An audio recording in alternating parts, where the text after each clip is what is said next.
I quite like having a Sailor laptop because you can then have one you can actually see the comments more easily on. Rather than have to keep leaning into Well, the trick is, as of tomorrow, I'll be able to use my work monitor. Ooh. Oh. So then we can have swish that.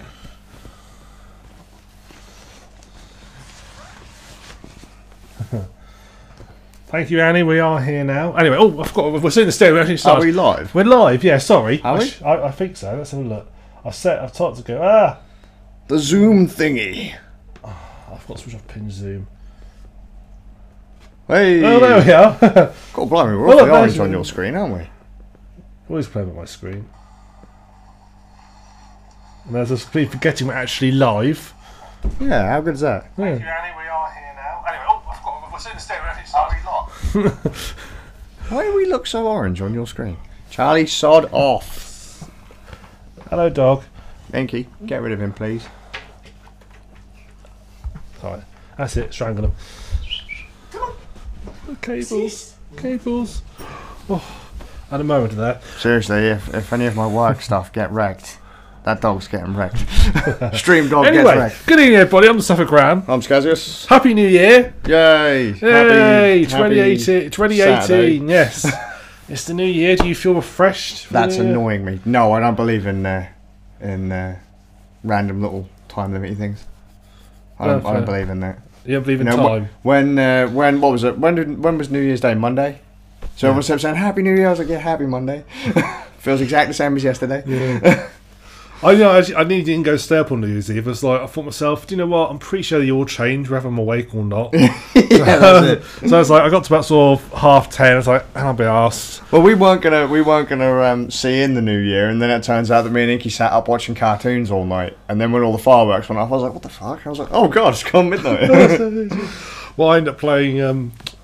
Leading quite. I finished playing Dishonoured Death the Outsider on New Year's Eve. By the time I finished playing, it was 11:30. I thought, wow, it's only half an hour. Is that a segue?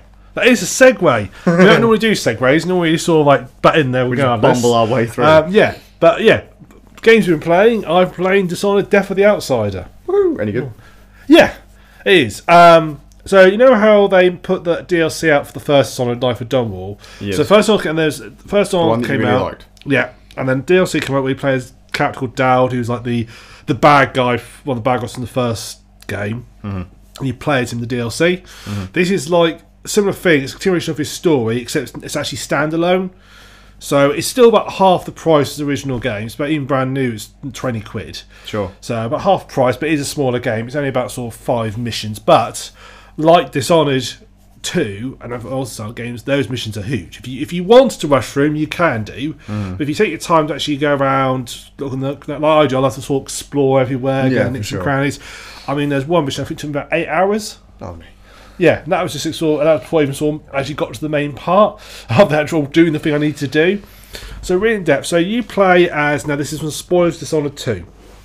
Okay, in Dishonored 2, you're also helped by this lady called Megan Foster, who's like in charge of the ship called the not the Drunken Whale, the Baleful Whale. I've forgotten now. It's something the whale. She's in charge of this ship, and basically she helps you out. Also, she helps you out, and that's like your base for the whole first game. You go back to that between each mission to sort of, like you had the pub in Dishonored 1. This is the base you have in this one. At the end, she turns out to be a character called Billy Lurk. Billy Lurk is a character from the Knife of Dunwall DLC, who's the antagonist of Knife of Dunwall DLC. Basically, when you play as Dowd, your second in command, Billy Lurk, betrays you. In this one, you play as her, and you basically go to rescue Dowd, basically make amends for what you did. And so you play as... I'm sorry for being a dick. Basically. Yeah, basically, yeah. Well, you try and kill him, you let him know all the overseers where your secret base is, and all the overseers try and kill you. So you go and you rescue Dowd, and he's on his last legs. You know, he's an old man now. He's dying, basically. He knows he's dying. He knows he's got a lot of time left, but he wants one last mission. He wants to kill the Outsider, and the Outsider is basically the Dishonored version of God. But he's not like a good, or he's sort of neutral deity, so he's neither good nor evil. He's just sort of just in the middle, and he gives like both He's the one who gives all the people the magical powers. He's the one who gives them to them. There are other people who have other ways The to little get to floaty geezer, if I remember right. Yeah, the one who looks a bit like an emo. Yeah, the one who no one reminds me liked. of the one who reminds me of oh god, what was it called? Like Shadow. I think it was called a game called Shadow of Memories. The one that looks like the homunculus from that. Yes, I vaguely remember Shadow Memories, and yes, you are right. Yeah, him. Yeah. Yeah, he basically. I like that game, by the way. Yeah, that's the one you had to keep stopping being murdered. Yeah. I remember playing that game was quite a fun lot actually. That was great. That was the game I quite like it. I'm into play that again. Good game. Well, let's play it. Yes, we must. And yeah, you so he looks like that. He's basically their equivalent of a god. All the people with magical powers get them from. He gives them to him.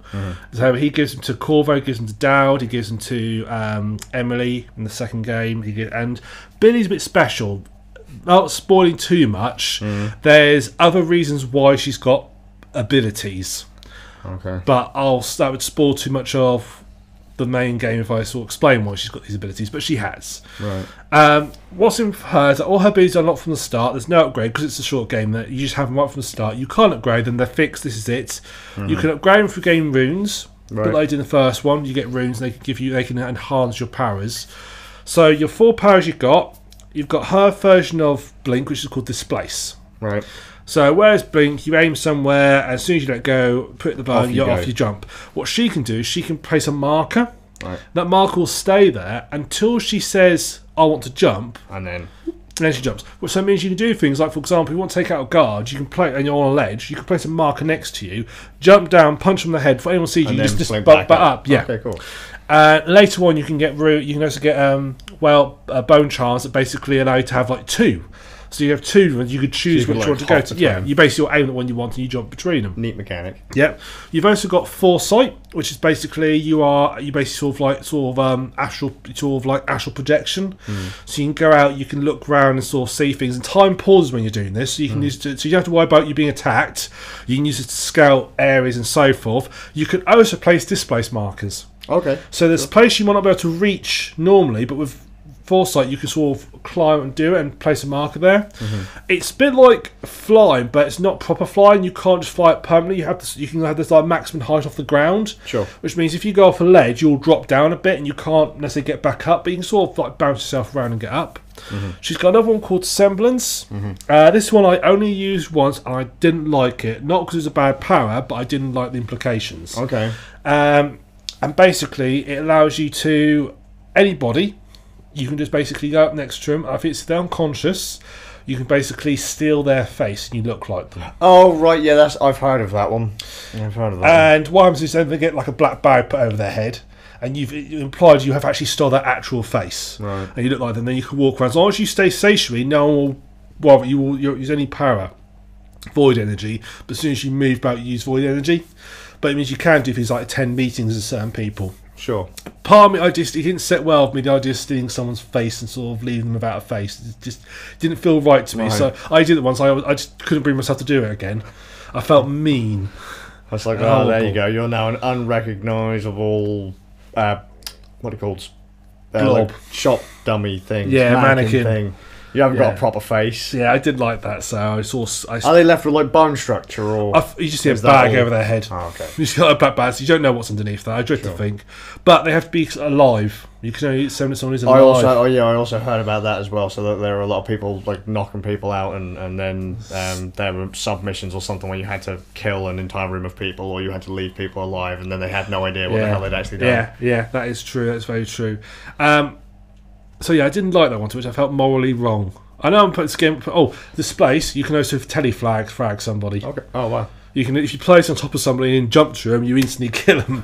They go into little spits. He does hurt you as well, though. Oh right. Okay. But if you want to kill something, you just do telefragging. I did it by accident once. I felt so just bad. Insta give as they just explode. Yeah. I just sort of like. Well, I sort of was about to. I tried to jump over her. I sort of placed it. I was going to try and jump onto a ledge, but I misjudged it. And I actually was on top of her. So when I jumped inside her, and I just looked down. This is like bits of torso and arm next to me. It's like. Oh, damn, this looks like a reload. I feel bad. I feel so bad. I feel so guilty. Save scum. Yeah. Oh yeah. You are now back to life. Yeah. Sorry, that didn't happen. That reality did not exist. The second coming. Yeah. Void energy works differently as well. So rather than different powers using a different amount of energy, you have base. You have 3 slots. Yep. and each power, when you use a power, uses one of those slots up. Okay. Regardless of what it is, it all uses just one slot up. And those slots will recharge no matter what. Whereas, because in the first Dishonored, you had like a variable, some powers use more power than others, and only the sort of top part would recharge. Yeah. So if you use one power like Blink, you can use it pretty much indefinitely as long as you let it recharge between each use. Sure. Whereas other powers would have to use that reserve. Right. This one, it doesn't matter. You can use them as much. You can use once you use them up, you have to wait for them to charge, but then you can keep using them. There's no mana potions or anything in this one, which is nice. I prefer as a mechanic. Your final power is speak to rats.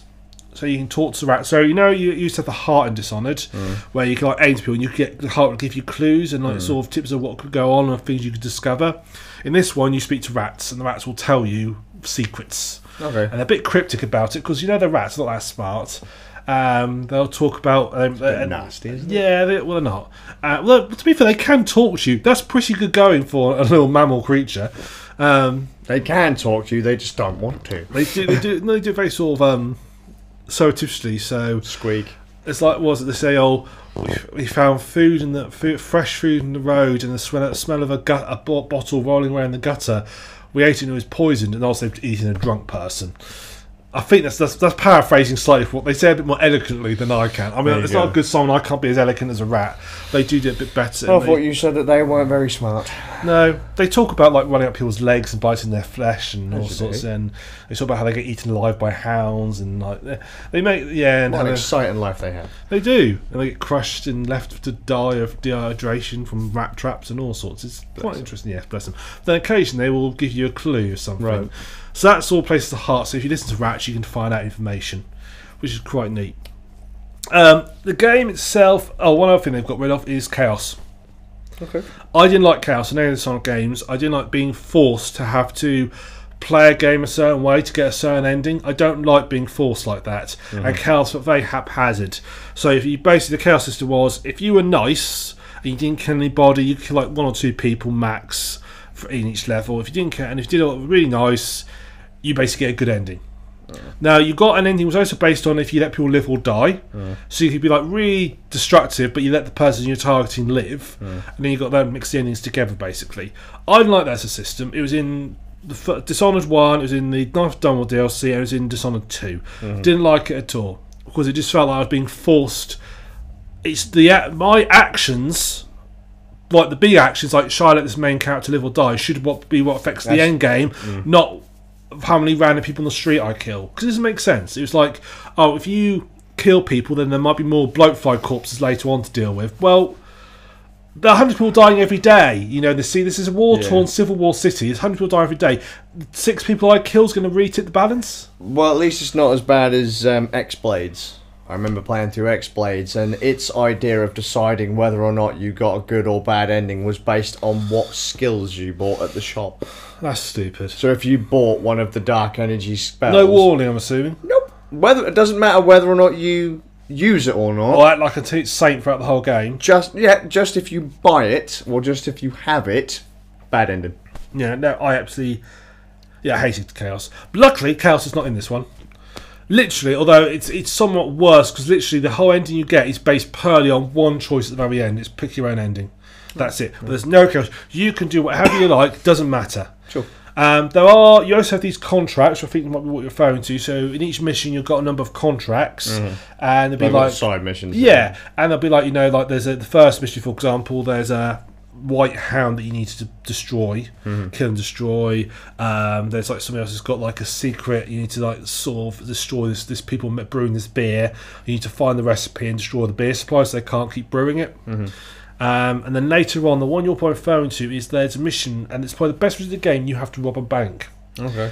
And the contract in it says you need to basically get someone's address book, copies of information out of it, but they mustn't know it's been done. Which means you need to go into the bank, you mustn't get detected, you mustn't knock anyone out, you mustn't kill anybody, and that also includes security systems. Like because these called clockwork surgery, you mustn't destroy them. If you destroy them, you lose a contract. Right. So that was a brilliant level because you literally have to be careful. Now you can make things easier. There are ways to sort of make that a lot easier. That's a start level because there's so many ways you can do it. There's so many ways you can solve the problem. So many ways you can get the solution. There's a nice puzzle in it, which if you actually, there's a puzzle in it to get into like one of the safes, and I was looking at it, and there's like they're talking about we found the first 2 parts of segments, and I looked at the thing and I thought, oh, I recognise that pattern. I won't say the pattern is, so I don't want to give it away. Sure. But there was a pattern. I was like, I recognise that, and I was right. And I guessed it right, and I got into the safe and robbed everything, which is quite nice. I was very pleased with myself. It's made by. It's similar to the Jindos lock in the Dishonored 2. There's a house you go to, called up by Artemis Stilton's place. The chap who owns it, and there's this lock. Right. And there's a name of a person, a type of heirloom, and a colour. And basically, you get a 4-paragraph text bit next to it, which tells you the story of this dinner party. And from using that, you have to work out who had which heirloom, what colour dress, what colour they were wearing, what they were drinking, and in which order they sat. And it took me, I did that because I refused to be beaten by that. And I literally got there, I got a bit of paper, I put all the names down, things I cut, but I literally sat there on the table next to me with all the names written on it. I was reorganising them. It took about 45 minutes to figure it out, but I figured it out. I was so pleased with myself, and I unlocked it. I thought, yes, you can go find the code. You can find dedication, there. You can. It does tell you quite early on. You can go find the answer to the clue where it is. They tell you early on where if you can't be asked to work out, that's you cheating. Yeah, which is what my mother and sister did. That's cheating. They literally spent all of 5 minutes trying to work it out. And can I just say to them then, I'm sorry, that's cheating. I'm disappointed. I'm bored now. I want to just get in there.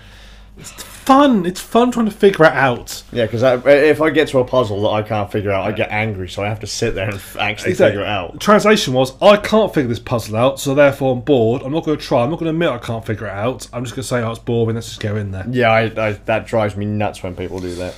Just say it. So you just say, I'm sorry, I can't figure this out. I need an answer. That's fine. I won't hold it against you. Just don't sit there pouting and say I'm bored.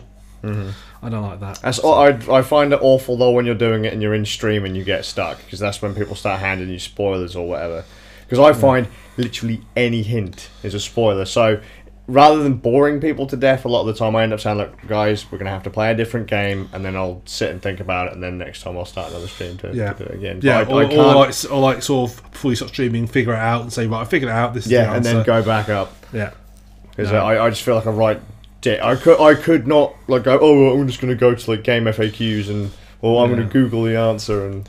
I've always been like my fan. When we had like this boss, and the amount of times we got to a boss, we tried a couple of times. There's obviously some trick to doing it, and I'm just going to go look on game FAQs. Dude, give us a chance. Learning the pattern was the fun. Yeah, give us a chance to figure it out. Oh, I can't be honest with you. Just go on game learning FAQs. The tells and learning the different things that the character did. I miss game. Well, Game FAQs does exist, but it's sort of not.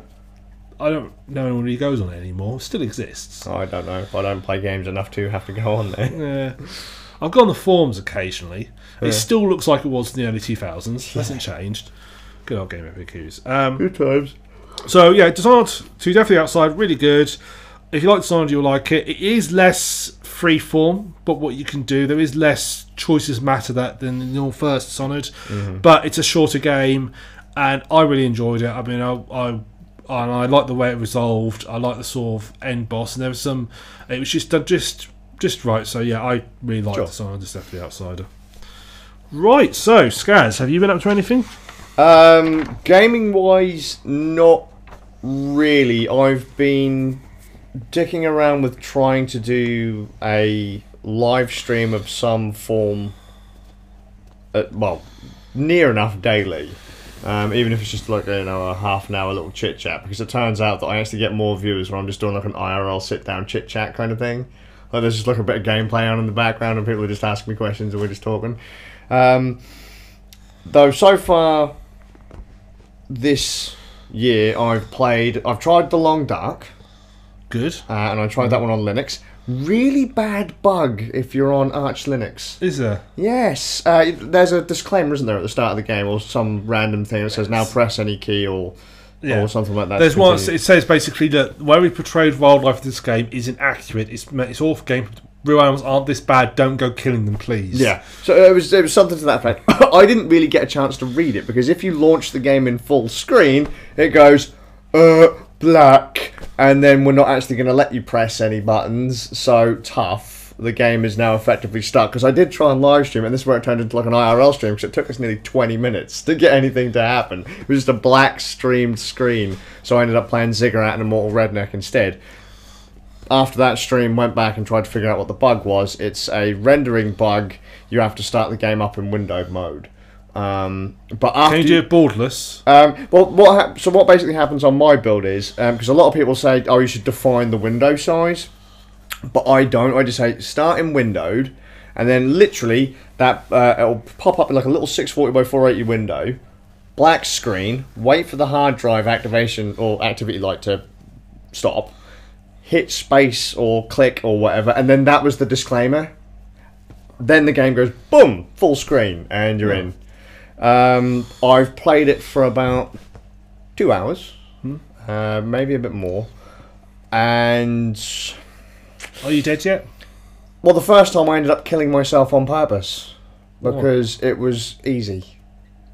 What did you do? How did I get killed? Yeah. In the end, I ran full pelt at a wolf because I'd been streaming it. No, it must have been more than 2 hours. I've played it for a wee while because I'd done the first stream where I was just bumbling about, going, what the hell do I do? Yeah. And all that. First time you do it, you are like that. And so I freezing to death. My clothes are wet. Yes, I've got no water, got no food. I'm dying. Started kind of traveling around the starter map on the one above Pilgrim. Pilgrim's like uber noob. And then there's the one after that where survival actually matters. And then people started accusing me of playing on Pilgrim because I wasn't dying. I was like, well, it's not that hard to not die. He's cold. Go inside where it's not as cold. You know, as long as you've got a food supply, yeah, you're pretty good to go. And a bed to sleep in as well makes a big difference. Yeah, well, it got to the point at in one area where my character, well, this is the later on stream, but basically I had enough stuff to basically just be able to stand there in the cold and be relatively okay. But I said, look, how do I die? Because I can't, I'm not dying by the normal means. Like 1 minute he's complaining he's cold, so I leg it inside and he's fine. And I'd covered quite a large area of the map over the time that I'd streamed. I'd been kind of alive for 4 or 5 days at this point, which I guess isn't very hard. And I said, look, fuck it. I've got to end the stream. I need a reason to end the stream. Let's just leg it at a wolf. So we saw a wolf on the screen and I just ran at it. And then it went and nommed me, and I didn't even fight back. It just killed me. Second stream round, I was like, okay, let's adapt my play style a bit to see if we can make this a little bit harder on myself. And I pretty much exhausted my food supply, and my character was thirsty and exhausted right off the bat. I had next to nothing to start a fire. And then it all started happening all over again, except this time I could move faster because I wasn't carrying so much gear. I decided I was going to go for a minimalist approach, and I ended up pretty much back where I was before in a fraction of the time. I was like, so I didn't really feel like I was at risk at any point of dying, because if I used my head, if I actually thought about what I was doing rather than just legging it out into the middle of nowhere. I mean, at one point I thought to myself, sod it, I'm just going to stand on this tree and jump into the ravine because I'm not dying. And even the wolves, unless I was right in their faces, not really a lot was going on. So yeah, you can avoid them if you sort of take a skirt around approach. Yeah, use your Swede and you're okay. So I kind of felt there wasn't really much of a challenge. And in my second play, I mean the second playthrough still going on, all I seem to keep finding is baseball caps everywhere, corpses and baseball caps. But I mean, my guy has been like, oh, I'm freezing to death, and he's got hypothermia. Put on a hat. Not hypothermia. He had frostbite, so I put on a baseball cap and got warm. At one point, because that was daytime, my character's complaining that he's exhausted. I used a couple of stims to sprint towards where I assumed a house would be at the end of this street. And I thought, fuck it, he's gonna hit the deck. He's gonna pass out and freeze to death. And I was trying to see how I could kill him, kind of thing. But I thought, you know what?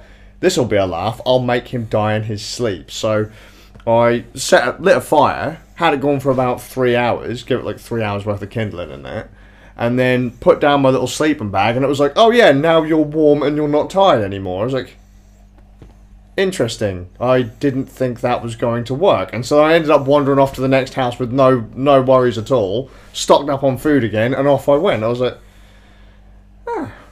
I'm going to have to try and play this on a harder difficulty, because clearly the game is like, there you go, little boy. Just go on. It does depend a little bit where you get spawned. Cause the first time I played, I got spawned literally like I could see a building right away. So I was like, oh, that's easy. Well, in one the other game, I got spawned so far away from anywhere, and it was dark, getting dark. It's literally, right, okay, I just need to survive the first night so I can find something a bit more secure. And then if you're outside, even if you're next to a fire, you get cold very quickly. As soon as you get inside a building, you must obviously trig that are you in a building therefore temperatures higher. Yeah, for sure. So the first time I played, I spawned on a train track. So I just used a my lot of people sweet. spawn on a train track, yeah. So I just thought to myself, okay, just follow the train track. Yeah. And then there was somewhere for me to stay. Yeah. So I was fucking bitterly cold by the time I got there, but no big deal. Second time, I ended up spawning in a ranger's station. Really? I got completely fucking lost as I left, though, only to find out I'd spawned probably about maybe a mile down the road from where I'd spawned the first time I played. And then I ended up just like fucking wandering about again, and ended up finding my way back to the frozen lake. Yeah. And like a load of little houses and that. I was like, oh, okay. It was neat that like items would spawn in different places. So, you know, I didn't have... You go fishing in the lake as well. Yeah, I did that, and I ended up giving myself food poisoning by eating raw fish at one point. I wasn't paying... I was so interested in seeing how I could kill this guy. I just started, because I was carrying a lot of weight in cooked fish. But I had a lot of raw fish with me as well. And I just started fucking... just clicking the items in my inventory, and he was just nomming down on this fish. And then just randomly was like, oh... And then somebody was watching me on stream said, by the way, you just ate raw fish, even though you had an entire bag full of cooked food. I was like, oops. Oh, well, he's going to have a good time. And he's like, oh, no, I feel really crappy. And then, I don't know, 20 minutes later after, throwing up everywhere, having a fresh drink. And you need antibiotics usually as well. Yeah, but I had all this stuff. I had piles and piles and piles. You need to play on a higher difficulty. Yeah, for sure, because it was... You definitely play on a higher difficulty. Because the thing was, oh yes, that's like much better for newbie players. I was like, well, use your head. If you've spawned anywhere near a road sign or a track or a path, follow it, and there's going to be somewhere you can go. And even first time I spawned in the middle of like a cut down like lumber yard. I was on the top of a cliff and thought, right, I'm going to sprint forwards until I see something. Fell down a cliff, sprained my ankles. I was like, oh well, I limped to the fucking place I need to go, and then just like patched myself up. I was like, oh great, that was hard. Anyway, Long Dark is actually a surprisingly neat little game. I just find myself getting really bored of it really fast because increase the difficulty. Well, yeah, because as you've said in the past, when we play these kind of survival games, once you're kind of kitted out to a certain degree, it's not really fun anymore because the threat's gone. Yeah, exactly. There's I can't remember if I played it on. I can't remember now, but when I played, you feel like there's a constant threat against my life, which I like compared to most of. But most of our games, as soon as you hit, there's a threshold of, oh, I'm going to die. I've got everything now. Yeah, like when we played Ark and we built like houses and stuff. Ark was so quick. Ark was literally the first 45 minutes. Yeah, and once you've got a house and you've got a bit of food and a fire, you're sorted really in Ark. It's like, well, I don't really know what else to do now. Yep. Same with Fast Sky. Once you've got yourself set up in Fast Sky, you're sort of like, well, I don't really know what to do now. I suppose I'll just go farm a bit of southern. Fast, I could have been not better because you would have had to really get down deep and not more hospitable. But no, I just sort of missed it. But yeah, for sure. Really nice for a Unity game. Is what I will say. I like the art style. Yes, I don't like the way the characters look though, but everything else I like. I like the environments. I like the way that kind of things flicker, the environment change, the ambience of it. I like. I just don't like the way the characters look like little goobers. Yeah. The dead people. Or I should say the other people in the game look fine, but your actual character just looks like a knob. He looks like a frostbitten clown, to be fair. But other than that, it was fine. It's definitely a game to play in the dark, though. Well, I was playing it at like early AM whilst everyone else all the was lights switched off. Oh god, yeah. Good man. That's how I stream. I just sit in the dark with my Because I'm a classic gamer. I just sit there with, like, basking in the glow of my TV, and like, that's it, you know. That's the way to do it. Because when you're in a dark building with no fire, and it's like I can't see anything. Yeah, that's it. God, the amount of times that I'd sleep and then I'd wake up in the game, and it was like all of a sudden it's like dark, and I'm like, oh shit, where did I put? Or I had my lamp, and then the lamp ran out of oil, and my character practically falls down a flight of stairs. I was like, shit, where is everything? Have I got any matches? No. God damn it. Well, I'm gonna sit here and waste some time. Yeah, maybe try and read a book. It's too dark. Oh yeah. It's like, well, so you just end up sitting there going, doo, doo, doo, doo, doo. Eventually it'll get bright. It's no, it never comes. But that was, that was neat. That was you just need to increase the difficulty a bit. Yeah, for sure. Cool. I just hope I don't get too bored of it too fast, because I've got no interest in it. I think the answer is put the difficulty up straight away before you get to that stage. Yeah, because it's I don't know. Or I'm going to try some of the other maps as well, but I mean, I've only played it a couple of times, but literally once you get to that kind of threshold, it was just like, I'll just kill myself instead. Yeah. So, yeah. Cool. Have I played anything else? I don't know. The main reason I've actually been doing live streams is to test this machine that we're streaming on now. Yes. Your new little Lenovo Linux ThinkPad. Yes, we got a new piece of hardware that arrived beginning of this year, but it was ordered and paid for end of last year, with the idea of doing... It took them a long time. It's doing nearly a year. Yeah, I know, bastards. But yeah, stuff happened. Machine upgraded. Now can stream with it. Cool. As we are now. Yeah, although it's annoying me that we're orange on your screen and not on mine. I think yours is cold. Yeah, just like my heart. Yeah. But yeah, so is that, and so I've been like testing capture setups and stuff like that. So I've been trying to play like little games here and there to Cool. Try and get a feel for it. Cool. I can't remember if I've played anything else though, so bollocks to it. Well, it's on to our favourite time of year. Mm-hmm. The Steam Winter Sale. Don't ask what I bought, 'cause I can't remember. Oh, blimey! Shall we show the camera? So this is, I'm going to just show you my bit. Okay, so I don't think it's going to... That won't work. Just. Basically... well, what's it? Because I've noticed you've given me a number of games here. I'm 24.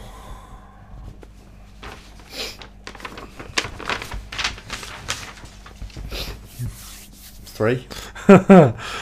Times that by 3 and add 20. There's only a few. I mean, you can see it. Look there. It starts up here. Look, and then all there. It's not many. It's not that many. I mean, it's 80 games. It's not that many. It's not that many. Hang on. I'm sure I had some of those already. Oh well. You probably have on different platforms. Yeah. I was like, where is it? There was one I saw on here. I didn't realise it was on Linux, and I'd already played it on another machine, and then I was like, oh, okay, I better play that. Where is it? There, those two. So Shank and Shank 2. Yeah, because it turns out they're on Linux, so I had to get them. And Hand of Fate 2 was way too expensive, but I bought it anyway. So that's the soundtrack. Well, yes. You know I'm a sucker for soundtracks. I can't help it. I love soundtracks. I've literally bought the Dishonored soundtrack the other day. Good. What shall we do with the drunken whaler? What shall we do with the drunken whaler? So now we know. I was listening to that one evening. My sister said, "Why are you listening to a sea shanty?" I'm not. I'm listening to the Dishonored soundtrack. I was like, "Be gone, sister." Be gone.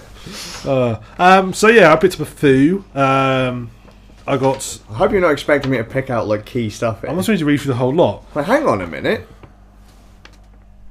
And then the digital deluxe. Oh, digital deluxe content. I was going to say, why has it got the same game on it twice? What is half of this? Well, I'll go through mine quickly. So I got Tales of Board from Borderlands, which is, I think, a Telltale game. Pathological Classic HD, which is the Amnesia devs. Everything. That's not this game called Everything. I didn't get everything. You got everything. You got the entire Steam library. Gabe is happy with you now. Yeah. Dishonored Death of the Outsider, which I'll speak about at some point. Yeah. A Steam controller and a Steam Link. Have you tested the Steam Link? Yes, I have, but briefly. So I'm going to talk about properly next podcast. Have you tried the controller? Yes. Only still briefly, but only briefly, only sort of. But I got my sister playing the Steam Link. Oh, she complains about the controller because it's not set up like a PlayStation. Right. But the Steam Link works amazingly. Oh, look, see, yeah, Long Dark. Sorry. Heat Signature, Life is Strange Before the Storm, which is the sequel to Life is Strange, but it's actually a prequel.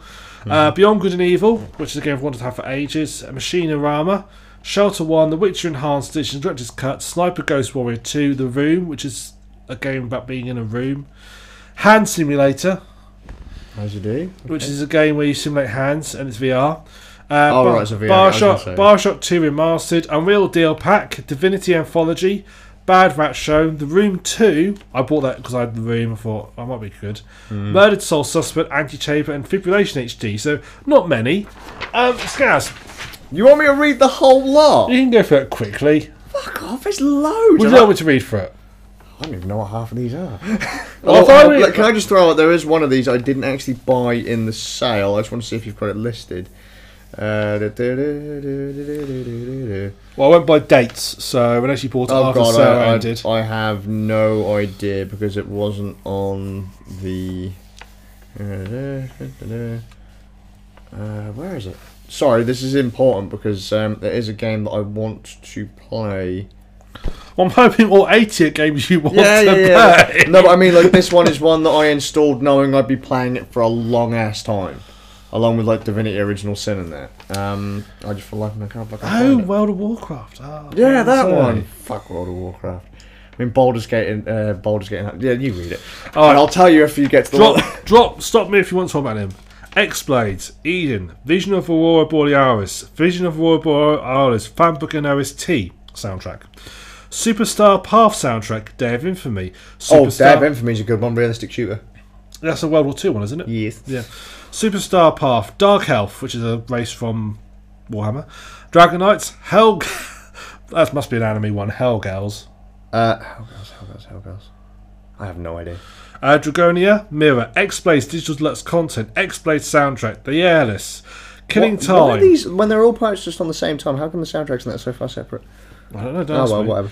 Baldur's Gate Enhanced Edition, Baldur's Gate 2 Enhanced Edition, A Long Dark, Icewind Dale Enhanced Edition, Baldur's Gate Siege of Dragonspear, Baldur's Gate Enhanced Edition Official Soundtrack. But you add any more words onto that, I'm going to...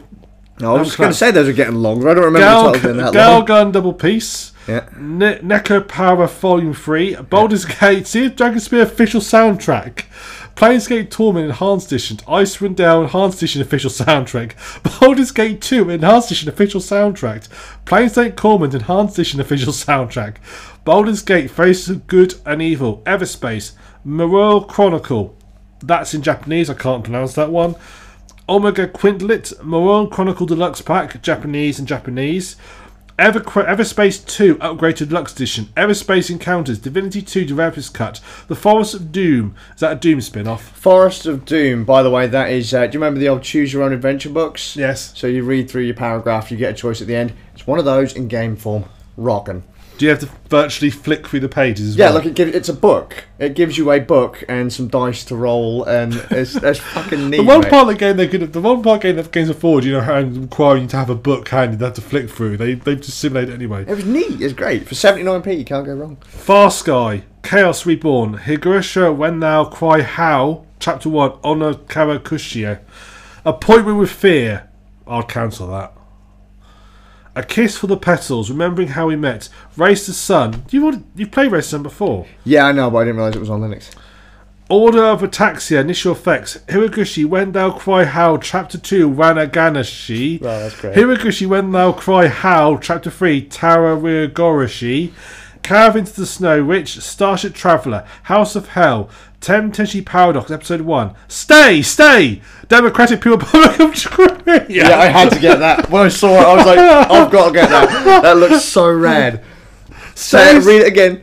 Stay! Democratic People's Republic of Korea. Stay!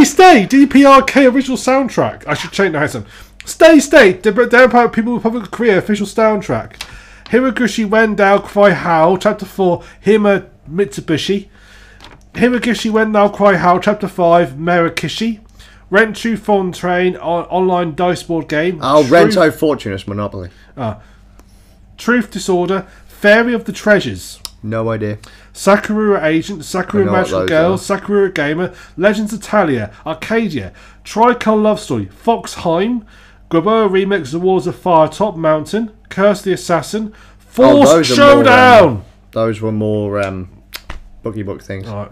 Hand of Fate Wildcards, Assassin in All Lands, Catacomb of the Undercity, Hand of Fate original soundtrack, Hand of Fate 2, Hand of Fate 2 soundtrack, Shank 2, Natural Selection 2, King's Castles, Sub-Level 0 Redux. Give me that. Where the fuck is that game? There should be one more. Where is it? And relax. Yeah. Well, okay. Oh yeah, I want to know something about Steam. For some reason, Steam has decided I want to play anime games. Every time I went to my Steam queue, anime game. It mentioned it 3 times. It tried to make me buy Galgun. Hey, can't be Galgun. I don't. Why are you telling me this? I've not got a single. I game love in my now, right, collection. on mine, it's got, you know, the tags, recommended tags. Yeah. Or look at it, curates your tags. One of mine is nudity. It's amazing. So thanks, guys. It's like, have you ever played half the games that you buy? No. And, yeah, I went down and it said, we've recommended this because no reason. We've recommended it because Skazz has just bought £300 worth of them. Where is that fucking game? I can't remember what it was called. Tides of Numenera. Torment. Oh. Tides of Numenera. It's not on here. I wanted to bring that up because I kickstarted that game. Was it like 2013? I think I was still living in Norwich, or did we start the podcast in 2013? We started the podcast in 2013. Yeah. Okay, so I kickstarted a long ass time ago. It was either 2012 or 2013. I only actually redeemed my Steam key like last week. Ah. So that should have been on here. No, it wasn't. But yeah, that was a rad one. And I wanted to play that with was it Divinity Original Sin? Yeah. So I'm gonna play through those because apparently those will last for hundreds of hours. I'll pick up Original Sin when I get paid. Rockin'. We can do that together. Good man. Because like I said, apparently like 100 plus hours. I've heard.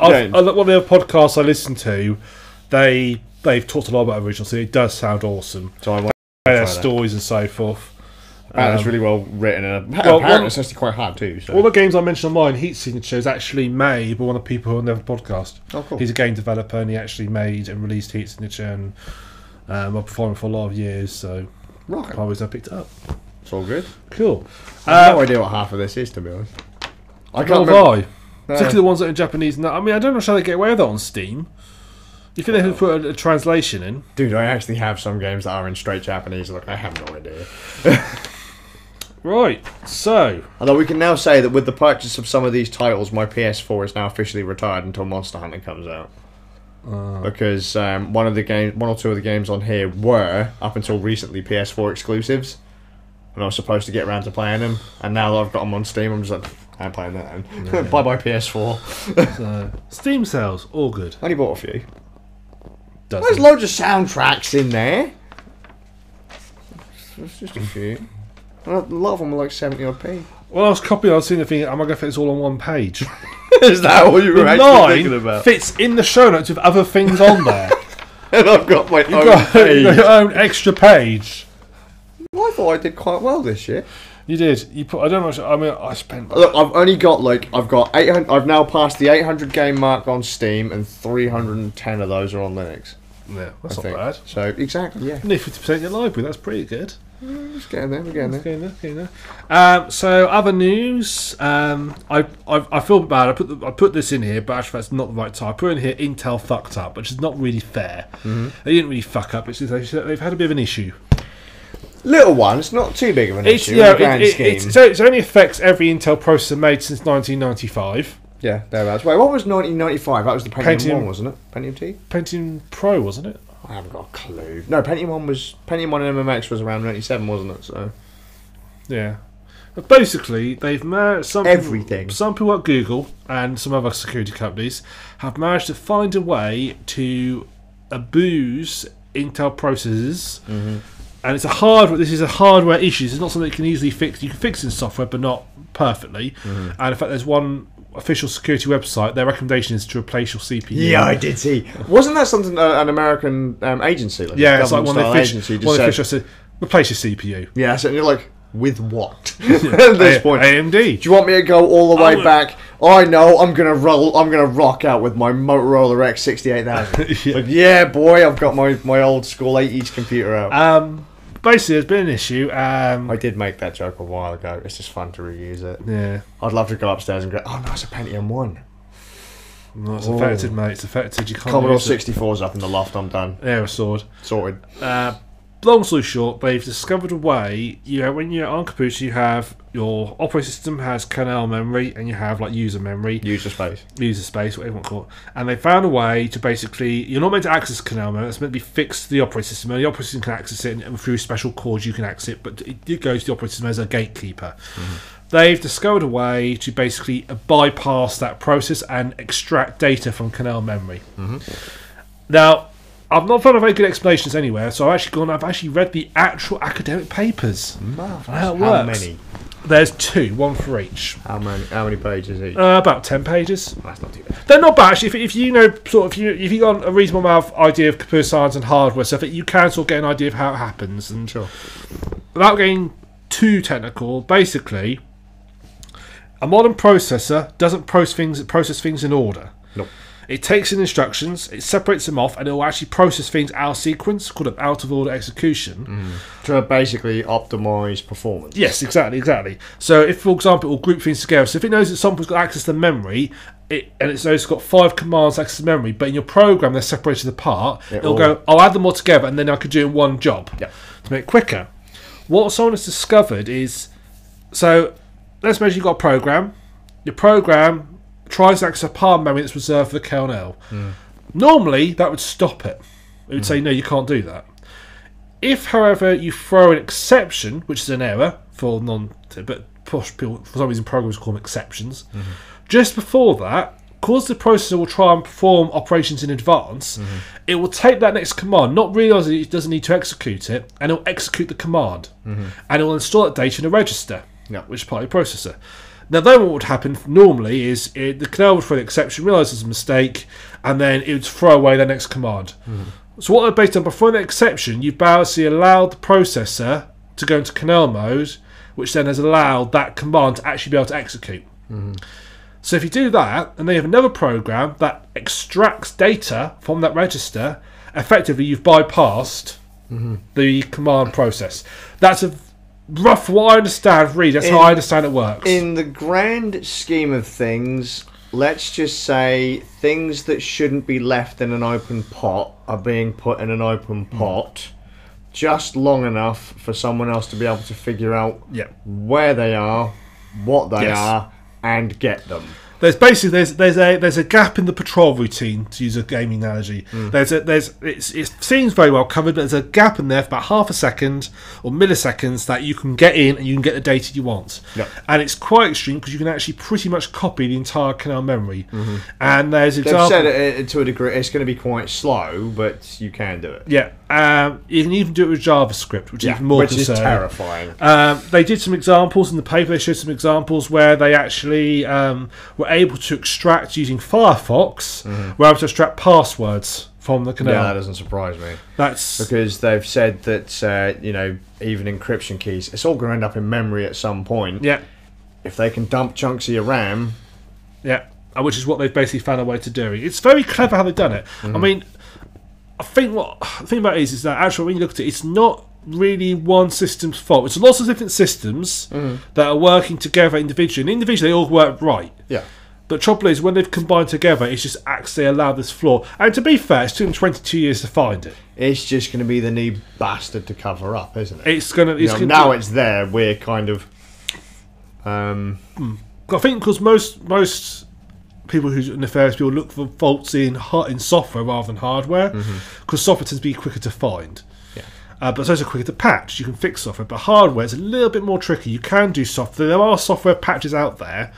Because this has supposedly been rumbling off about a month, because it was out in December that loads of Linux patches were coming out, and there's a Windows patch came out for it as well. They're going to patch all the old versions of Windows as well, apparently, to fix the issue. And there's a Mac OS patch due out as well. To fix that as well.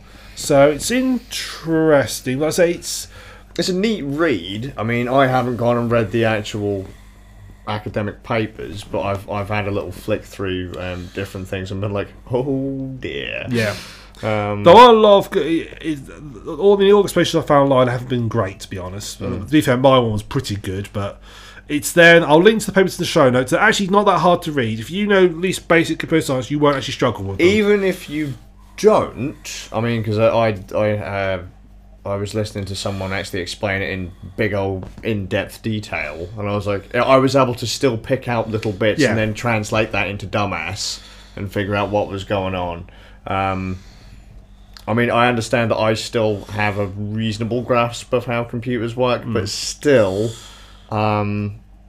it's not that difficult.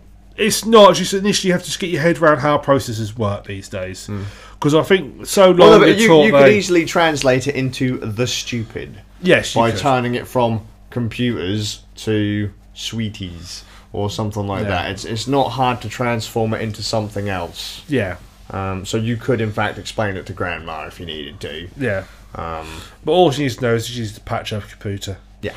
Or you need to patch her computer. Yeah, well, yeah. I switched that sort of stuff off because I don't like it rebooting all the time. Which is true.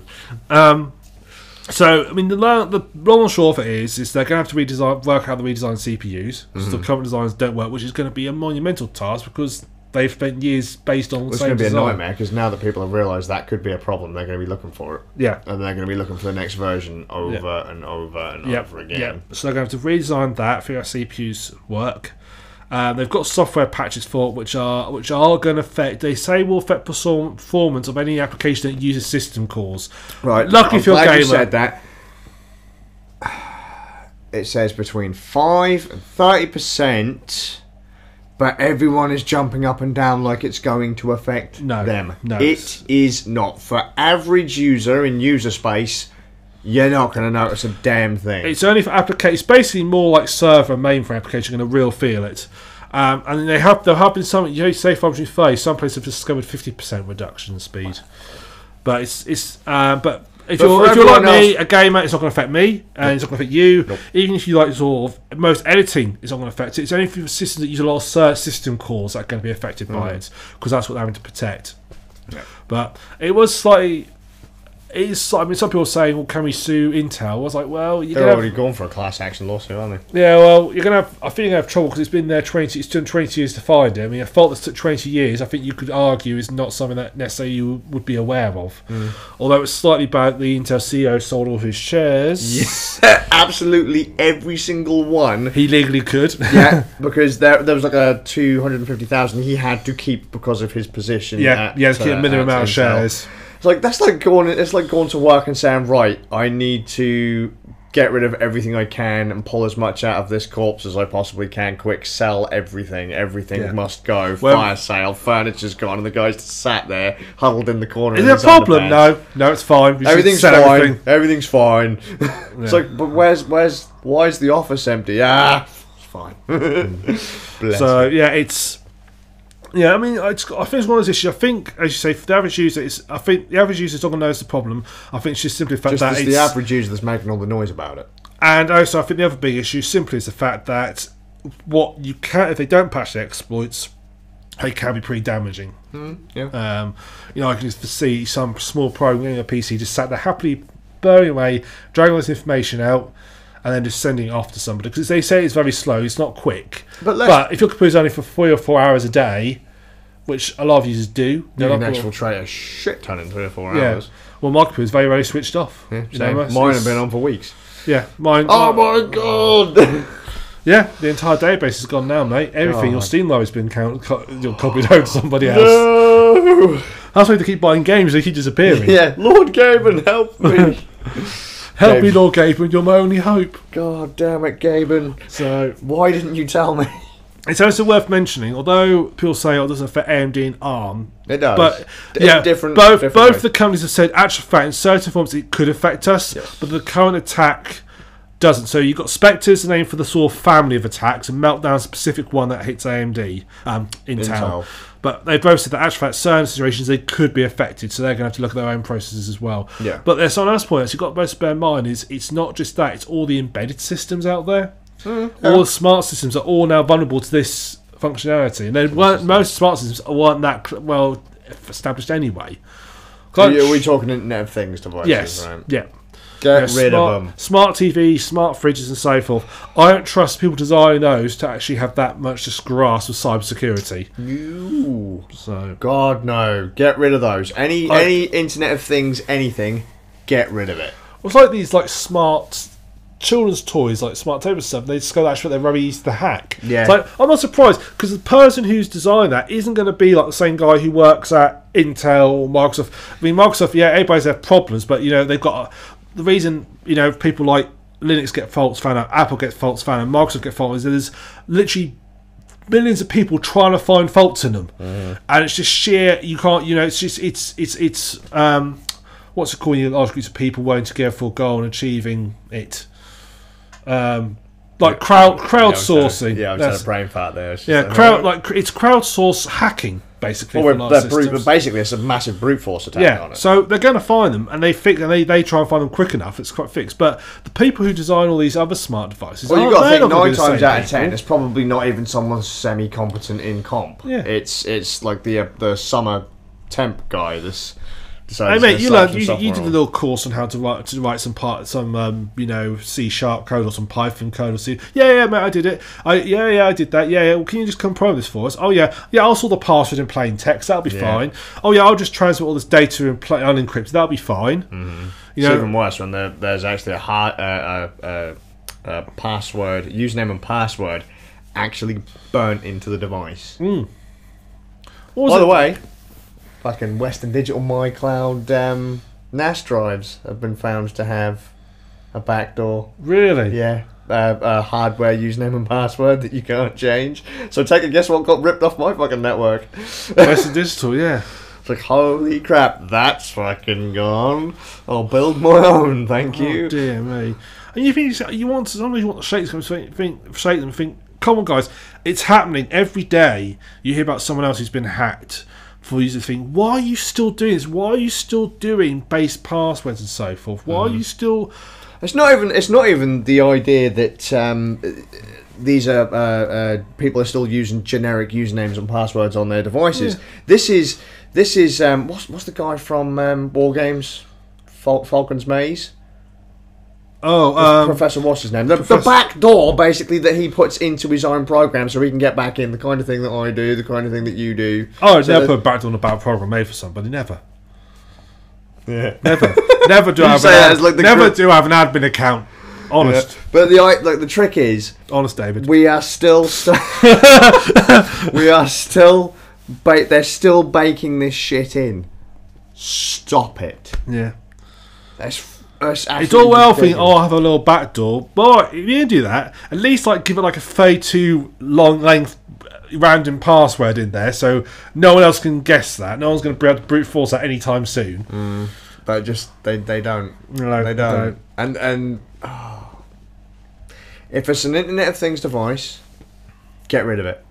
Yeah, don't trust it. Just get rid of it. Your TV doesn't need to connect to the internet. Your thermostat doesn't need to connect to the internet. I know you think it's clever and funny and handy, but no, your light bulbs don't need Wi-Fi.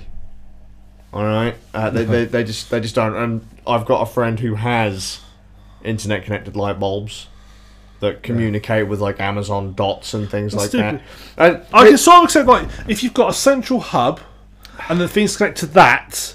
And then you connect through the hub to it. I can sort of accept that as an idea, but that hub, the hub then needs to be secure. You don't have to worry about your white lights bulb being secure because they're just going to connect the hub on far, they're waiting going to mean that it's being encrypted separately. It's possible to design them. My problem there with that is really because I know we're going to go into IoT for convenience and things like that, and a lot of people do say that. Oh, but it's convenient. It's convenient. It's convenient. I can come home and my house is warm. And I'm thinking to myself, you've got a timer on your thermostat already, and you know when you come home from work. And worst case scenario, you walk into your house, there's a light switch right by your fucking door, so you don't need an internet connected light bulb. The switch is right there. I mean, are you that lazy you can't reach up to the damn button? And then you walk through to your kitchen or wherever your thermostat is, you press the button, and literally within minutes, your house will warm up. Yeah. It's mental. Why are we connecting all of these devices to the internet? When I was at college, or uni actually, we were given this spreadsheet. And we all wanted to edit it, and it's a spreadsheet. We were given copies of it all, and we went to edit it. Sorry, this spreadsheet's password protected. And we all said to the person who says, "Well, can we have the password, please?" We go, "No, I don't want you editing it." And I had this. I thought, just give me a second. It was protected using VBA. So, right-click, edit macro. Oh look, password equals. Like, I'm in. Good job. It's like literally, it was a 30-second job. Was that part of the comp sci course? No, that wasn't. Thankfully not. But yeah, it's a password. Literally, it's a hard code into VBA. This is the password. If password equals this, let it own. I was like, that's not very good hard. I mean, you got as far as hard coding, but it's hard coded. Yeah, so that was literally about 30 seconds of work to get into that spreadsheet. It's Stop connecting. This is what I mean. Right? You get people who actually know what they're doing to secure things. People don't. Well, stop giving them to average Joe fucking public. Half of this stuff does not need to be on the internet. It doesn't need a network connection. It just doesn't. We lived without them before. We survived without them. My telly never connected to the internet before, and it's always worked. My fridge has never needed to connect to the goddamn internet. No. Why does it need to now? It doesn't. Why does my Hoover need to have a web camera on it? Doesn't. Is there a Hoover out there with a web camera on it? Yeah. Oh, right. Okay. You know those little... is it a nanny cam, is it? No, yeah, kind of. Like, what are those little fucking robot Hoover things that just like... Roomba? The little, yeah, those. It's one of those, and it's got a little camera on That it. sounds kind of cool, actually. So that you can watch what it's doing. It's like, I know what it's doing. It's hoovering my fucking house. Oh, you want to see the way it does it? I know how it does. It goes... spin. Spin. Breakdown. It's like, there you go. See that pile of dust that's still on the floor? That's where the Roomba was. It just sprung a leak. It's peed on the carpet. I thought about getting I want to get a Roomba. Oh, God. Let's let us all hoover the house in the evening. I think it'd be hilarious if the dog's about. Yeah. Me and Inky were going to get a fleet just to torment people. Like, set them to go off at a certain time. And just wind people up. Perhaps you get one you could train to work together and you could just stand them. They could just drive you around the That house. would be rad. That would be rad. So, okay, so you get to a room, they both turn the opposite direction. Oh, my legs! The only problem with devices like that is that people don't realise you need to maintain them. Well, yeah, obviously. Yeah, but the people don't realise that, so they break down because obviously dust gets in through the small parts and they just fucking break.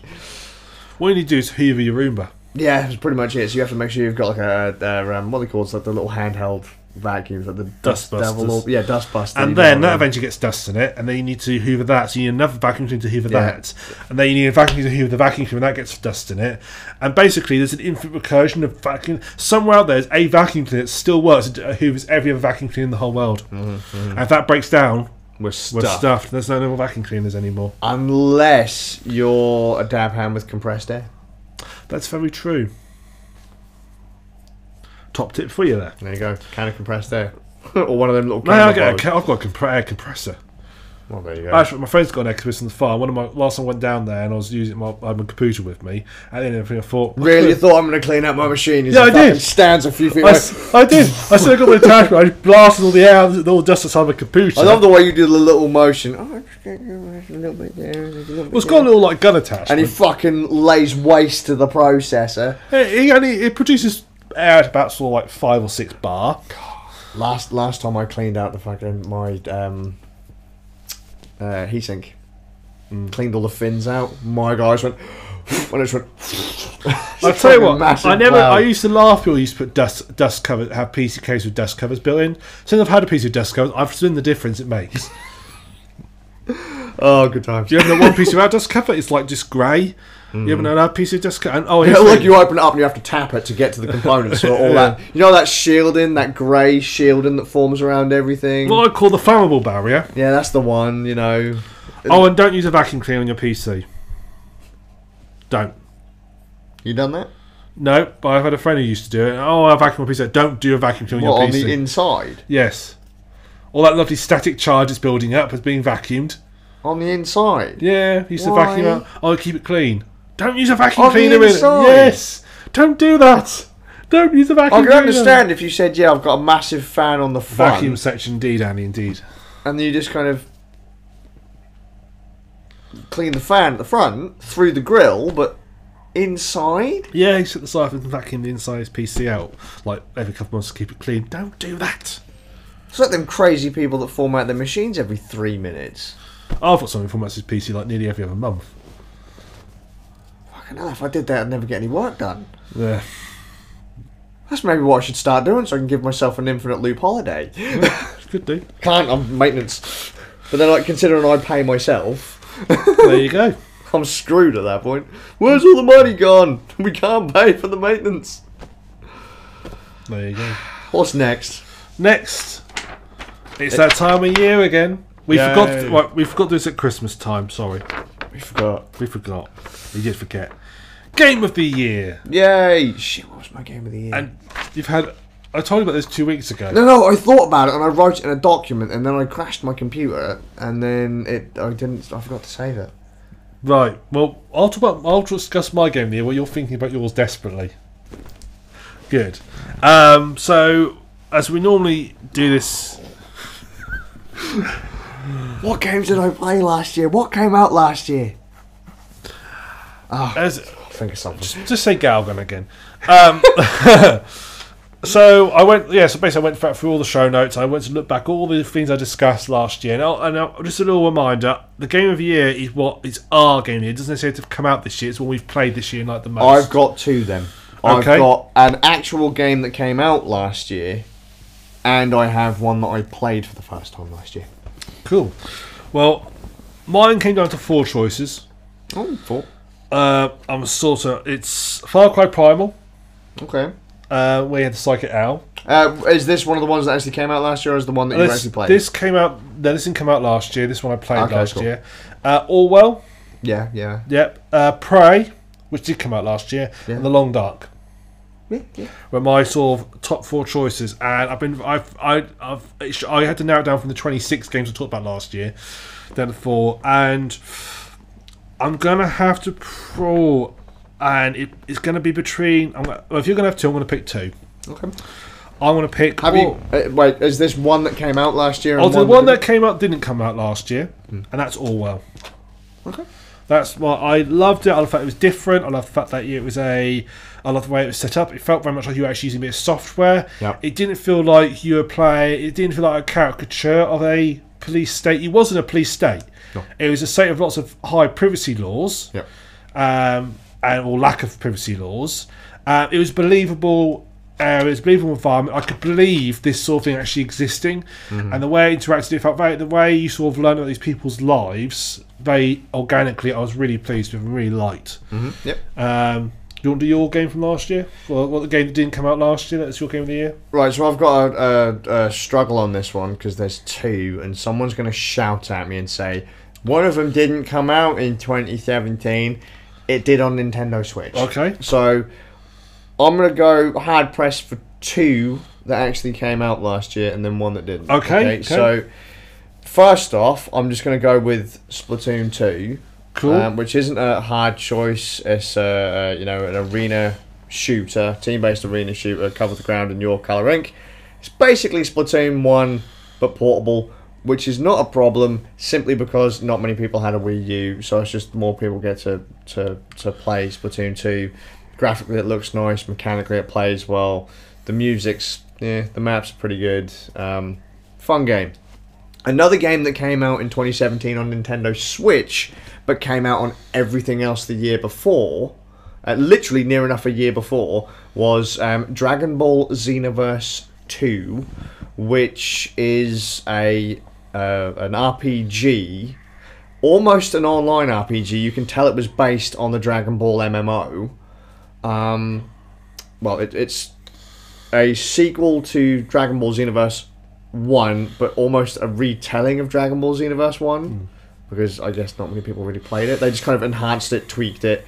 Imagine like a WoW expansion pack. They've added in more features and stuff. I was a pretty big fan of Dragon Ball and Dragon Ball Z back in the day. I haven't kept up with any of the new stuff. But the game was on Switch. It came out on Switch. The Switch's library was absolutely god-awful. And I was like, I remember liking the series, let's give this a go. 50 hours later, I'd say the game was actually pretty good. You play a time patroller, a random character, and then the bad guys are they're traveling backwards and forwards in time to manipulate events from the Dragon Ball and Dragon Ball Z storyline, and then you choose to kind of help people out by getting into various fights and things like that. So there can have been a fight in the beginning of the series, so no spoilers of Dragon Ball Z, where you have to fight the lead character's brother, but then all of a sudden he becomes superpowered because the bad guys have kind of twigged and helped him become stronger to beat everyone and change history. You then have to get involved to stop that and put things back on the right course. On the Nintendo Switch, it plays fine. Didn't play great. I also got it on PC directly after, because my kids wanted to play it too. In fact, my eldest son stole it off me when I got it on Switch, so I didn't play it for about a month. So I ended up I've played it through on both platforms. It was an incredibly fun game. It was a 2016 game for everyone else, 2017 game on Nintendo Switch. It really surprised me how much I played it. I think I only paid $15 for it on PC. So for the amount of time I played it, good game. Cool. Good game. Shall I do my modern game before you do your last one? Go okay. So my game that came out in 2017, which is my game of the year, is going to be Prey. Prey. Ooh, okay. Prey. So that's the made by Arcane. Same people. So he plays very much like Dishonored actually, but sci-fi. Mm-hmm. You play a guy called Morgan Yu. Mm-hmm. You're set on a space station, and basically there's like an alien. You're researching aliens. They escape. But what's really nice about it is the space station is logically laid out. You can explore the whole space station. It's all there to be explored. So it feels like a real place. You move back and forth throughout the whole station. It feels like it doesn't feel like a series of levels. It feels like an actual place. And there's like, for example, it's got so many nice little touches to it. Like you can go and find computer systems that list all the crew. Yeah. And you can actually go find every one of those crew's corpses and find out their dog tags. You can find every person on there. Sure. And reach it. So it feels very natural. They've all got job roles and what they do and so forth and where they are. So it feels logical. It feels really nicely put together, really neatly put together. I love the fun with the weapon. I mean, it's got perhaps the most interesting enemies I've played in a long time. These things called mimics. And they actually will mimic something, an actual object. So, and they'll look what's nearby. So if they run into, so for example, I was chasing one, it ran to an office, I walked to an office, and I couldn't tell what it was. It could be one of the coffee cups, it could have been like a roll of newspaper or something like that. It just hides as a thing. So you have to sort of like try and if you go too near to it, it'll just jump out at you and try and pin you down and attack you. Sure. So it was neat, and it just, yeah, I really enjoyed it. So that's going to be my 2017 game of the year, that actually came out in 2017. Sure. Right, my game of the year game that I played in 2017 that came out thousands of years prior. Pong? Pong? No, although Pong is a brilliant game, and I still stand that X-Pong, which was a fan game, a hack game for Xbox, original Xbox, brilliant game. The game... Is it a turn-based strategy game like XCOM? No, actually. Although I think XCOM 2 is on Linux, so I might have to. Oh yeah. Might have to play through that. Anyway, the game that I played that surprised me was literally bought because over the last year and a half, I switched over to Linux as a full-time platform. I'd always had Linux in the background, but we started to use Linux more for work and play and things like that. I wanted to play a game. It seemed like a reasonable AAA game. It was on the cheap. It was on Linux. Spec Ops: The Line. Yes, that was in my list. That nearly made it to my final. Yeah. I could not believe how invested I got in that game. Really nice story. Yeah, the horrors of war. It doesn't shy away from. It's you go into it think it's going to be like a very much a. Yeah, America saves the day. Call of Duty, yes. Cover-based shooter. No. Well, have you played in the other Spec Ops, the original Spec Ops, from way back when they were on PlayStation 1? I think I have a couple of them. I don't. And this is a very different game. Yeah, it was still like you played like as a two-man squad, but it was like sort of America saves the day type thing. This is like No, you are the bad. You are basically the bad guys in this game. Yeah, you are a small unit sent in to go and find another unit. Yeah, they went rogue. And it kind of sets up everyone else there to be bad guys. What you don't realise is you're suffering with PTSD partway through. Yeah. I know that's a huge spoiler. It's quite an old game though, and I knew that going into it as well, so I still didn't change my mind. See, I didn't when I played it. I didn't realise that was a thing. I'd not really paid much. I'd heard that everyone said the game was actually quite, but I didn't really know why. Yeah. And I won't say how you find this out because things get really kind of dark. Yeah, do that. Things get fucked up hardcore in that game. It does not shy back the heart of war. It shows you, and your actions really do have consequences. Yes. There is one specific action that has horrific consequences. Oh yes. You know what I'm referring to. Yeah, and you can't get past that. And it's neat how when you're playing the game you think that there's like something deep going on, but there's something not quite right. And then as you get towards the end of the game, the whole goddamn thing unravels and you're like, holy shit. Yeah. No wonder everyone was a bit... Yeah. I really enjoyed the story so much that I actually, that was one of the first games I played through with the Steam controller, which made it a little bit more difficult than it had to be. But I got all 3 or 4 of the endings. It must have been pretty darn good because you actually messaged me saying play this game. Yeah, well, it was. Normally we don't bother doing that sort of thing. We sort of leave it to it, but you actually play this game, and it was. If I the first one on the podcast, we actually had a game we could all talk about because we all played it. Yeah, it was. I really got into it. I mean, I think I only paid about £3 for it. Yeah. Holy hell, that was a surprise. And I have been tempted to play it through again on stream. Because I really did enjoy that one. Like I said, there's multiple endings to it. Did you get multiples or just one? I got the one ending where... I won't say which ending I got because I'll spoil the ending, but I only got the one. I know that I could have gone back with the other endings, but I chose not to. I chose to leave. I like sometimes when I do games like that, I like to have a canon ending for myself. And either I could, it's like I'm saying with all the sort of like Telltale games. Once I played through them once, I'll probably never play through them again. Or if I do, I'll do the exact same choices because it's like that's my canon ending now. Sure, that's your playthrough. That's your. See, for me, I wanted to see what the other endings were and how I triggered them. And it was neat. Yes. Admittedly, I only remember 2 or 3 of them. And I don't remember which one I got first. But I can always look at the Steam achievement, I guess, to find out which one I got. But my God, for like a £3 to £5 game, it's on every goddamn platform.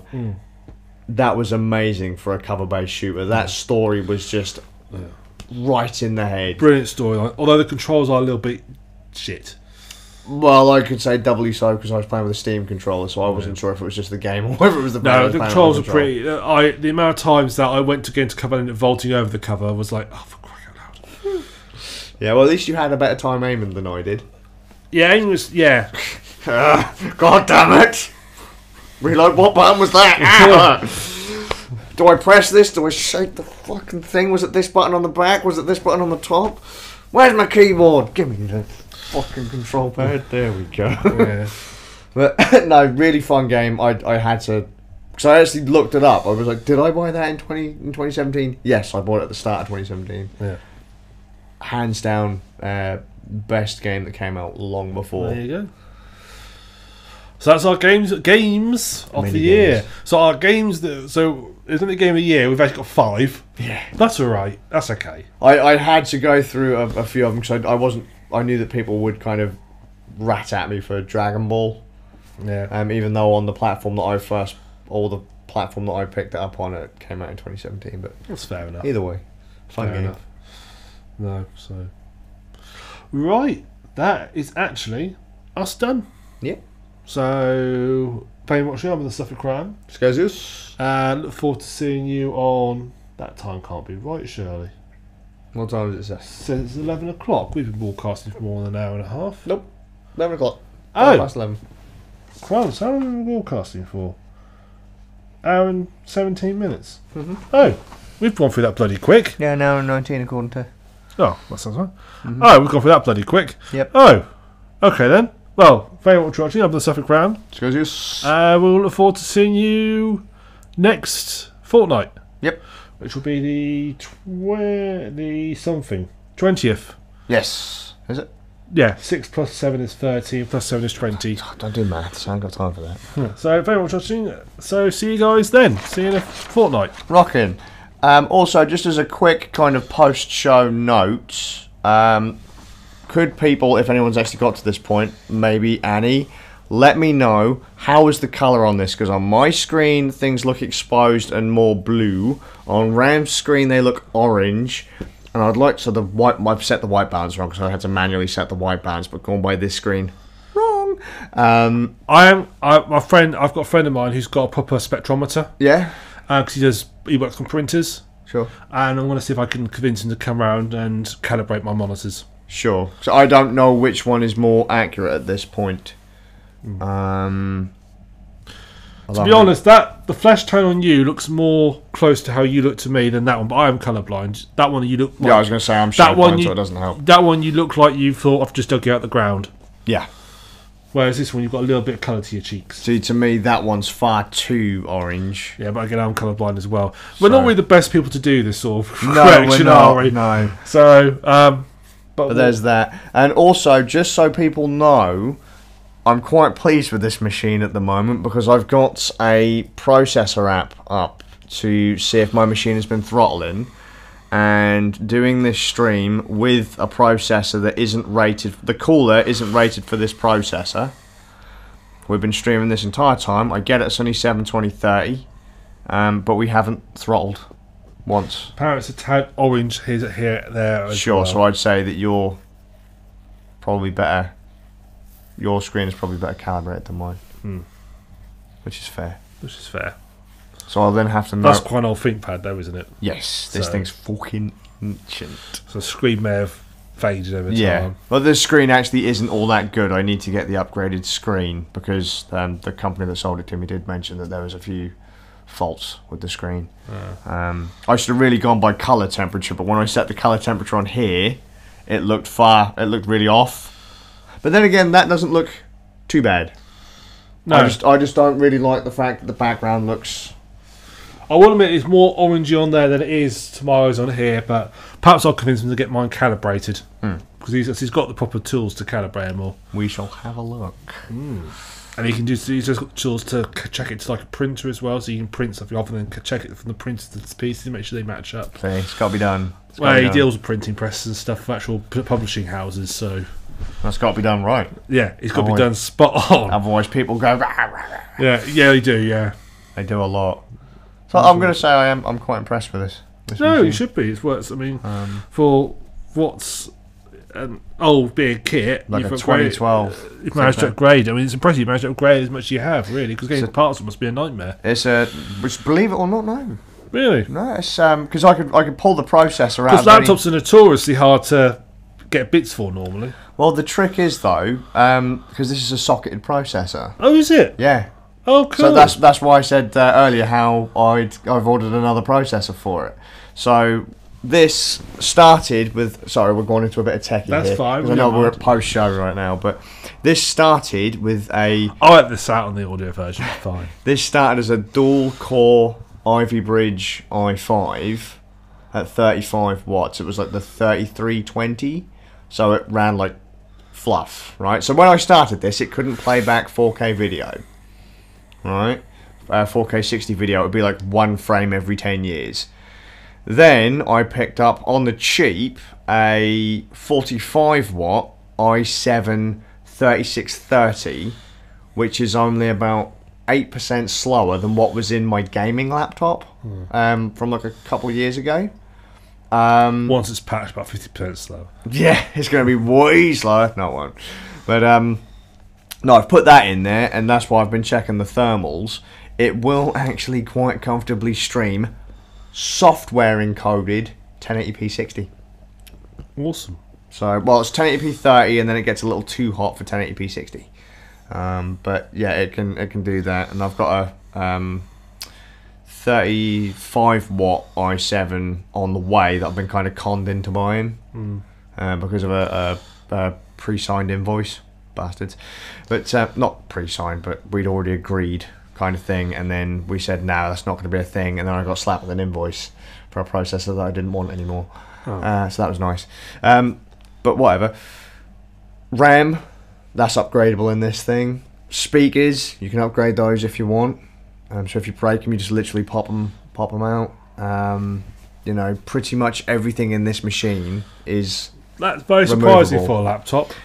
And that's why I buy old business machines rather than new off-the-shelf machines. Because if you spent, I mean, the bits in this machine, full bore, you're probably talking about £400 worth of bits.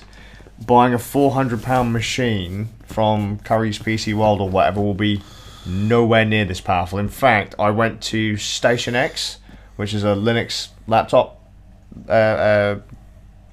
manufacturer, I guess, to get a machine that beats that in every way, even if it's only by a few percent. You're talking a good $1,500. Wow. Now, admittedly, you can go out and buy like an HP gaming laptop that's made out of plastic for $700 that'll beat that. But you can kill people with that. Exactly. Well, the trick with that is I can lob it in my bag and not worry about breaking it. I mean, to get a replacement screen, 23 quid. Yeah. If the processor burns out, well, 50 quid, or I've got a spare upstairs now. RAM is really fucking expensive. Yeah. When did RAM get so expensive? Well, I had to put my rates up, you know. I got fed up with Oh, this. yeah, that's it. Like, come on, man. You know? Lower the prices, mate. You're too expensive. This is 32 gigs here now. Oh, man, come on. I used to be 16, but I had a good Christmas. Now I'm 32. Yeah, now he's 32. He's in play. It's got bigger. It's got more. There's more RAM for your buck. Yeah. Stop. But I have slowed down a bit. I'm now more. I don't show my bus speed is at the moment. Well, I don't use a bus. I use a car. So It's like we've completely changed standards right now. But yeah, everything on that thing is cheap and cheerful. Parts are cheap and cheerful. And like I said, if anything breaks, I can quite easily I love it. replace We're now the last 2 minutes of our live stream, and we've now got 4 watches. We've had 2 watches all through. One of them was me, and now up to 4 in the last 5 minutes. Yeah, we're now doing the post-show chatter about my laptop. Yeah. But I'm gonna say I'm pretty pleased with No, this it's one. worked very well. And someone will say, well, why didn't you just use the gaming laptop you've got? Because I love my wife and she's got into PC gaming, but her PC's kind of flash fried, and she tends to move about the house. That's what happens. You cover it in batter and put it deep for fry. You don't I want to know, do that. but I thought it would be a good idea. I know at you the want to eat time. the chips. Exactly. See, good job. Good job. But no, so my wife has got the gaming laptop, and we wanted to have a machine that was still kind of Windows focused. So, like, we've still got an old Mac just in case you want to read any old Mac discs or whatever. Yeah. And then I just thought, fuck it, I'll just buy an old laptop and see how we can go with it. And it's actually working out really quite well. I was surprised. Do you want to know the biggest bottleneck in this machine? And someone that you know helped me solve this. What was it? When I first got this machine, it was gutless, and I wanted to cry because I'd benched the processor in my gaming laptop, and said, right, we're going to do software rendering only. How far can we go? And it was like, okay, we can. The ROG could software render up to 1080-60 at a push. This chip was 8% slower. So I was like, okay, we should be able to get to about 1080, 1080-60, not a problem. Got it, and all of a sudden, got the whole machine and got it all configured. Oh, you're going to be pushed to do anything more than 720-30. And I was like, oh no, look, it just was not a thing. It could play back 4K, but it would roast itself and all that kind of stuff. And then today, I was helping someone that we both know. Well, I was helping, like, he was doing his own machine here. Scribs was here. Oh, yeah. And he was doing what I did to his machine.